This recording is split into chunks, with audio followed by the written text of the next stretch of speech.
All right, well, now it's time to get prepared to go to sleep. Well, maybe not go to sleep, but at least to talk about sleep. This time we'll be following chapter 9 in your book. It's not quite as intense as the eating chapter. It's going to be on sleep and wakefulness, and we'll follow the outline here. We'll start with a discussion about circadian rhythms. Actually, I should change that. It's not discussion so much. It's me talking and you writing your notes down and listening as it would be. So the thing that kind of controls us and what we often talk about in sleep and waking is the idea of we have biological rhythms that kind of tell us to be awake at certain points, sleeping at other points, and that is often called circadian rhythms. Rhythms of the day, things that are going on about the day. And certainly there are a lot of key things that we have to do during the day. If you've ever worked the night shift, you know that working the night shift can be very, very difficult because biologically speaking, you really want to kind of sleep during the night phase. 2 and 3 in the morning are kind of the deepest stages of wanting to be asleep. Driving at that time of the night can be very, very dangerous as well, obviously. It seems there is a key structure that controls sleeping and waking, and there's a structure that's actually very close to your, does it actually say in the hypothalamus? It's above the hypothalamus, above the medial hypothalamus. Remember, the hypothalamus was very important in eating behavior. It's called, and it's above the hypothalamus, above the optic chiasm. So it's given a specific name. It's called the suprachiasmatic nucleus, or SCN. This particular structure seems to be a key structure that really controls a lot, as far as we can tell, between the light-dark cycle. This structure seems to regulate things in a major way, almost in a type reductionistic way, as far as going to sleep is concerned. Your book on 310 and 311 has pictures of these things. They're actually, we often call them zeitgebers. What does your book say? Time givers. There are things that actually set these clocks. For a lot of marine life, it is the waves and the tides. For us, it can be the sun and the moon, and they're called zeitgebers, things that set that. For people that are blind, an interesting question is, so do you sleep the same way if you're blind? And the answer is yes. You have receptors up in your brain that kind of code for that. Your book talks about that on 311, kind of visual photoreceptors that respond to light stimuli, and then non-visual photoreceptors.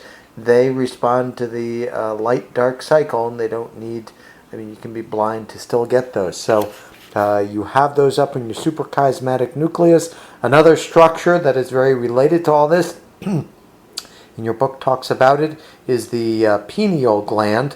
Your pineal gland actually has a lot of serotonin and melatonin actually in it. Actually, I think it's mostly melatonin.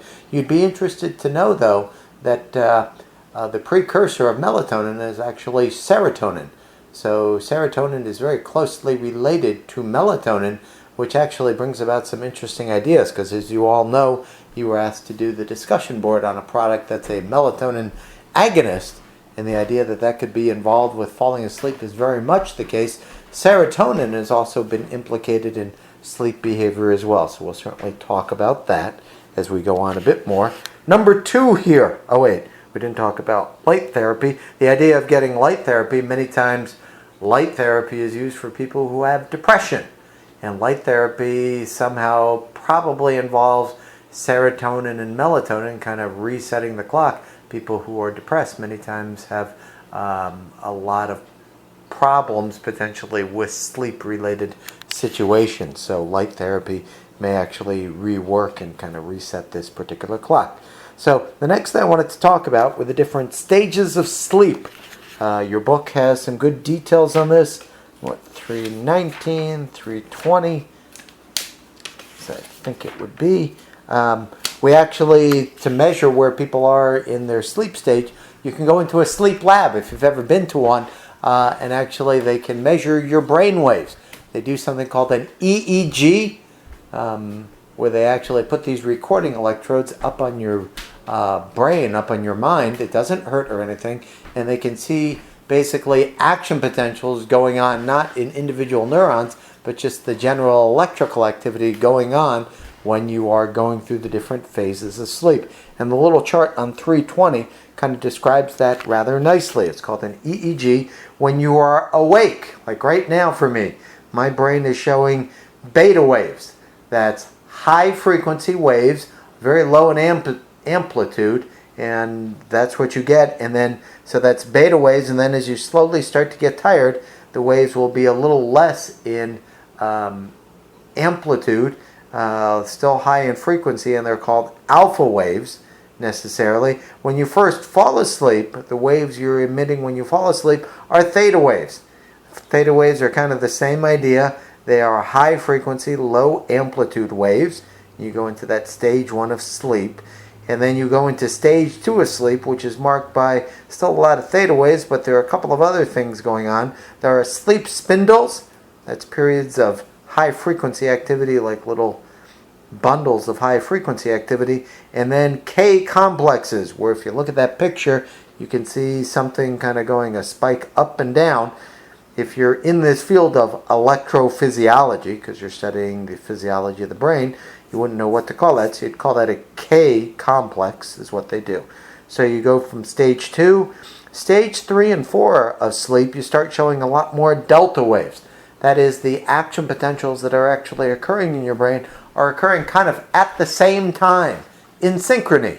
And so you start to show high amplitude, low frequency types of waves, which is stage 3 and 4, delta waves. And if you look at the chart next to that, you can actually see that we basically kind of go down the pipeline through stage 4, and then you actually go back up before you actually hit the first stage of kind of the dream state called REM sleep. Most of you have heard of REM sleep. REM sleep is also called paradoxical sleep.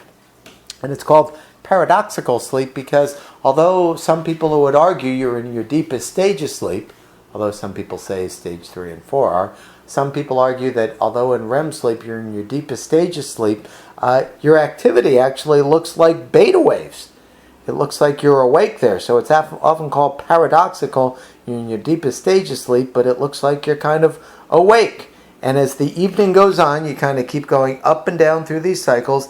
As the evening goes on, you tend to spend more time in REM sleep per se. As we age, we tend to get less REM sleep per se.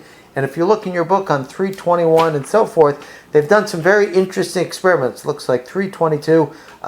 They've talked about studies.